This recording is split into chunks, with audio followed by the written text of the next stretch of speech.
बिहार विधानसभा चुनाव 2025 के परिणामों ने राज्य की राजनीति और अर्थव्यवस्था दोनों को एक नए मोड़ पर ला खड़ा किया है। एनडीए गठबंधन को 243 में से 202 सीटों के साथ मिला ऐतिहासिक जनादेश अब अपने साथ भारी अपेक्षाओं और चुनौतियों का बोझ लेकर भी सामने आया है। चुनाव प्रचार के दौरान मुफ्त योजनाओं, फ्रीबीज का जो वादा किया गया था, अब नई सरकार के गठन के बाद उन्हें लागू करने का दबाव लगातार बढ़ रहा है। अनुमान है कि इन योजनाओं पर कुल खर्च 28,000 करोड़ रुपए से भी अधिक बैठेगा, जो वर्तमान वित्तीय संरचना के लिए एक बड़ा झटका साबित हो सकता है। नई सरकार को जिन योजनाओं को तुरंत लागू करना है, उनमें एससी छात्रों को 2,000 रुपए की सहायता, मत्स्य पालकों को आर्थिक समर्थन, 2 नए ग्रीनफील्ड शहर न्यू पटना और सीतापुरम का विकास, कृषि और ग्रामीण अवसंरचना के विस्तार जैसी बड़ी घोषणाएं शामिल हैं। ये योजनाएं पहले से चल रही सामाजिक सुरक्षा, सब्सिडी और कल्याणकारी कार्यक्रमों के अतिरिक्त हैं। ऐसे में कुल वित्तीय बोझ 28,000 करोड़ से काफी अधिक होने की आशंका है। वित्त विभाग के सामने सबसे बड़ी चुनौती यह है कि राज्य का वित्तीय ढांचा पहले ही दबाव में है। पिछले वर्ष बिहार का राजकोषीय घाटा यानी जीएसडीपी का 9.2% था, जो देश में सबसे अधिक घाटों में गिना गया।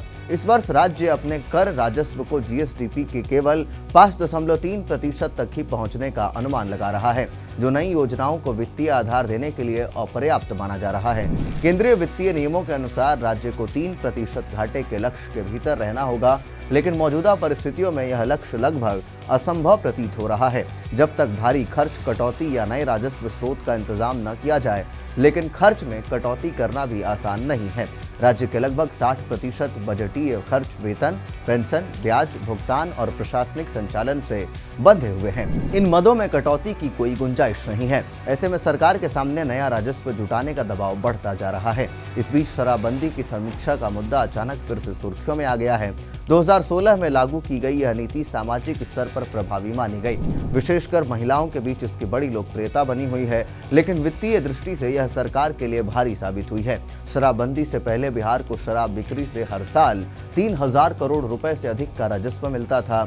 आज जब राज्य को अतिरिक्त संसाधन जुटाने की सख्त जरूरत है, तब शराबबंदी को लेकर फिर से चर्चा होना लगभग स्वाभाविक है। हालांकि यह फैसला राजनीतिक रूप से बेहद जोखिम भरा होगा। महिला मतदाता जो 2025 में एनडीए की जीत में निर्णायक कारक मानी गई, शराबबंदी को वापस लिए जाने का कड़ा विरोध कर सकती हैं। इसलिए सरकार फिलहाल इस पर खुलकर कोई बयान देने से बच रही है, लेकिन अंदरूनी स्तर पर वित्तीय गणनाएं तेजी से चल रही हैं। एनडीए सरकार अब 2 बड़े दावों के बीच खड़ी है।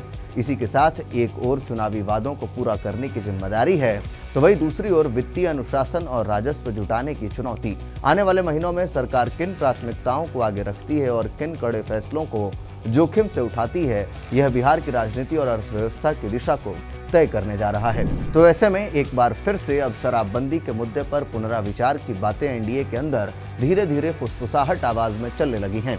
तो आप क्या कुछ सोचते हैं कि क्या शराबबंदी जो है वो रहनी चाहिए? क्योंकि एनडीए इस बात को समझती है, नीतीश कुमार इस बात को समझते हैं कि शराबबंदी से महिलाओं का एक बड़ा वोट बैंक नीतीश के पक्ष में हमेशा से रहा है। तो ऐसे में अब कहां से इतना बड़ा फंड जो है वो जुटाया जाएगा, इतनी बड़ी जो रकम है, जो मुद्रा है, वो कहां से आएगी, इसको लेकर के अब लगातार चर्चा जो है वो तेज हो गई है। जो कुछ होगा आपको पूरी जानकारी देंगे। बहरहाल आप बने रहिए हमारे साथ। धन्यवाद।